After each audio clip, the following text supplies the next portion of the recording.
Seattle had my rights, and my whole thought process doing the whole scenario was the fact to try to discourage Seattle from drafting me because of the fact that funny thing about getting older, people remember your career differently than you do.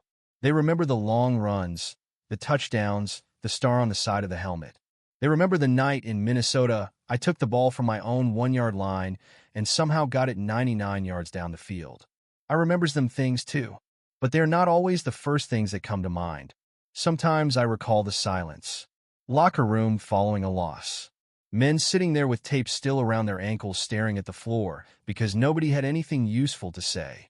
Sometimes I see Coach Landry on the sidelines. Same look he always seemed to wear. You never knew just what that man was thinking. And sometimes I remember mornings after the games. Others were other. You wake up, just lie there for a few seconds before moving anything. Then you put one foot on the floor and see what hurt that day. That's the part people never got to see. Football gave me almost everything a young man could want. It took me places I never thought I'd see. It gave me teammates that were like brothers. It gave me Sundays I'll carry with me until I'm gone. But no one prepares you for how silently the game starts to take things back. A bit of speed, a bit of strength, a bit of your body every Sunday. And last, your place in the room. There are things in my career that I didn't understand when they were happening. Things that pissed me off. Things I thought I had forgotten. No, I have not. And when I think about all those years in Dallas, there is one afternoon that sticks in my craw more than I care to admit. Sometimes I still think about that game in Washington. That afternoon in Washington. Not the whole match. Memory is a funny thing. You don't remember every play all the time. You remember the little things. The noise, the cold air, a face in a huddle, the walk to the locker room when you know there ain't nothing left to fix. That afternoon RFK was vociferous. Dallas hated Washington, and Washington hated Dallas back. You could feel it before we even stepped on the field. It wasn't a normal game we were playing in January. We were playing for the opportunity to go back to the Super Bowl. I think we'd get there. I really did. Maybe that's why losing hurts so much. They beat us 31-17, and when it was all over, I remember that locker room more than I remember anything anyone said afterward. There wasn't much to talk about anyway. The guys just sat there. A few still wore their uniforms. Some had begun to peel tape off their wrists. You could hear the equipment moving, but nobody wanted to look at anyone for too long. When you're young, you tell yourself there will always be another chance. Next season, the next January, I'll be back. That's the way football players think. Maybe you have to think like that. Otherwise, some losses will eat at you. But we never did return to the Super Bowl in my time in Dallas. That's the part that stuck with me. We had good teams. It was a good team. We had enough talent to think every year might be the year, hell. We nearly did it more than once. Clothes doesn't seem like much when you're in that locker room. I used to think the worst thing in football was being tackled. It's not. The hardest thing is walking away from an opportunity, not knowing it was the last. And when I think of those years when we got close, I always think of the same man, Coach Landry, standing there on the sideline, hat on, face almost impossible to read. Coach Landry was a tough man to figure out. For me, at least, he wasn't when I was young. You look over at him during a game, and you see that hat, that suit, that same look. We could be up by 20 points or not able to move the football at all. And sometimes he looked the same. I would think, what did it take to excite that man? There were days when I wanted the football more than I was getting it. Every running back knows that feeling. You break one, you feel something happening, you start to think the defense is getting tired. Then you come back to the huddle and hear something else is being called. I went over to the sideline and said, just give me the damn ball. Always I didn't see eye to eye with Coach Landry. There were times when I felt he was too controlled, too dedicated to doing things one way. I used to run. Sometimes I didn't want to think about systems or formations. I seen daylight, and I wanted to go. When you're young, you can get frustrated and think someone doesn't trust you. It took years to realize that wasn't really what was going on. Coach never told you that he believed in you. He proved to you. He put you out there when it counted.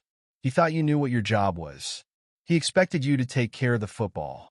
He wanted you to act like a professional. That was his tongue. I appreciate that more now than I did then. There are conversations I would like to have done differently. Times I wish I knew the guy across from me wasn't trying to hold me back. He was trying to win the only way he knew how. We were very different people.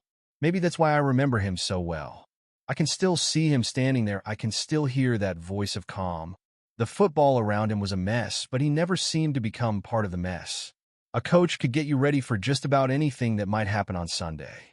But there was one thing none of us really discussed: the effect of all those Sundays had on us. I knew football was painful.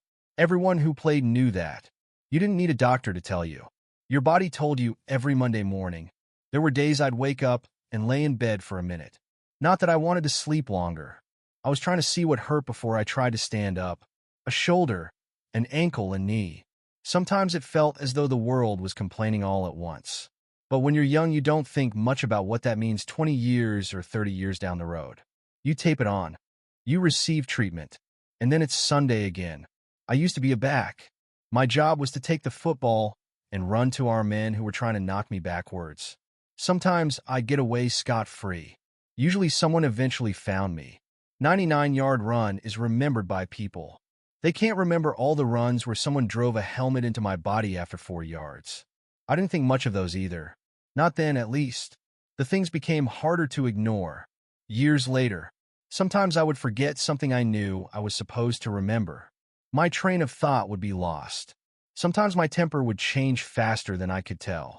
Eventually, I started looking for answers. I was diagnosed with chronic traumatic encephalopathy by doctors who have studied former football players. Listening to that changed something in me. Knees can be replaced, shoulders can be fixed, but your mind, that's another story. I started to think of every collision differently. Every time I hit the ground, every time I got up and shook it off, because that's what football players were supposed to do. Nobody was trying to commit suicide. We just didn't know what we know now. I knew football was wearing on my body. I never really thought about what it was doing to my mind. That's probably the scariest part for me. Not knowing what another 10 years might bring. But football is not a game where you have a lot of time to think about the future when you are playing. You are too busy trying to keep your job. And near the end of my time in Dallas, for the first time I could feel that job beginning to slip away from me. Dallas felt like it was ours for a long time. Harvey, me, Roger, Randy, Drew, too tall. You walked into the locker room, and you knew where everybody sat. You knew who talked too much, who said almost nothing, who needed silence before a game. After so many years, you stopped thinking about leaving. Then a Herschel Walker showed up. I want to be careful here, because Herschel didn't do anything wrong. He was a great athlete, young, fast, strong. Perhaps it was that last word which affected me most. Baby. I could look at him, and I could see exactly what Dallas had seen. Football is always looking for the next man. 23, you don't feel it. You are the next man. And then one day you're in the locker room, watching somebody else become him. My carries were different. My position changed. There was talk of my belonging somewhere. I didn't like it all. I thought for years that if Dallas needed a big run, I could give them one. That belief doesn't just disappear when another running back walks through the door. But the game doesn't care what you were. It is a hard lesson for any athlete. I knew something was going to happen someday, and boy did it. Denver. 11 seasons on that star on my helmet. 11 seasons walking into Texas Stadium and thinking I fit in. Then I was putting on another uniform. Some people might think that is a small thing. It wasn't small for me. When I saw myself dressed up like a Bronco, there was something strange about it. Almost like I was watching someone else. I was still Tony Dorsett. Or at least I kept telling myself that. But a part of me had been left behind in Dallas. That's when I started to get a feel for something football players don't like to admit. Sometimes your team moves on before your heart can. And I was not ready to stop playing. Not yet. Maybe I could get another chapter from Denver, I thought. Denver, in contrast, showed me that the desire for one more chapter and the fact that one is in your body are very different. Denver was not like the others. Different uniform. Different dressing room. Different faces. But when I had the ball in my hands, I could still tell myself I was the same guy. That's one of the weird things about getting older as an athlete. Your mind also remembers all the things your body used to do. I remember seeing a hole and getting through it before the linebacker could close it. I remember turning a corner, knowing that there weren't that many people on the field who could catch me. By that time, those moments didn't come so easily. I was 34. That's a lot of Sundays for a running back. I still wasn't ready to say I was done. I played that season in Denver and kept thinking there was something left. Maybe I wasn't the same runner as I'd been in Dallas, but pride has a way of keeping you going. Then in '89 training camp, I hurt my knee. I've been hurt before. Every player has. Usually, your first thought is not that it's over. You think about therapy. You consider going back. You ask, how long? But this one felt different. But I had to face what I wouldn't let myself imagine for years. There wouldn't be another Sunday. That's the thing nobody prepares you for. Football gives life a rhythm. Training camp practice, Saturday night meetings, Sunday morning the locker room, the huddle, the noise when you run out of the tunnel. Then it stops suddenly. No more game plan, no more helmet waiting for you, no more looking across the line wondering where the safety is coming from. You're just some guy that used to play soccer. That was a bit of a learning curve. Maybe part of me thought I'd know when it was time, that I'd finish a game, survey the scene, and quietly decide I'd had enough. It didn't go that way. My body decided before my heart was ready to decide. Football taught me to get back up for years. This time I had to learn something much harder. How to walk away. I've had plenty of years to think about it by now. More years than I ever had when I was actually playing. People still come up and talk to me about Dallas. They discuss the Super Bowl. They talk about that 99-yard dash. Sometimes they tell me about a play as if it was last Sunday. That's appreciated.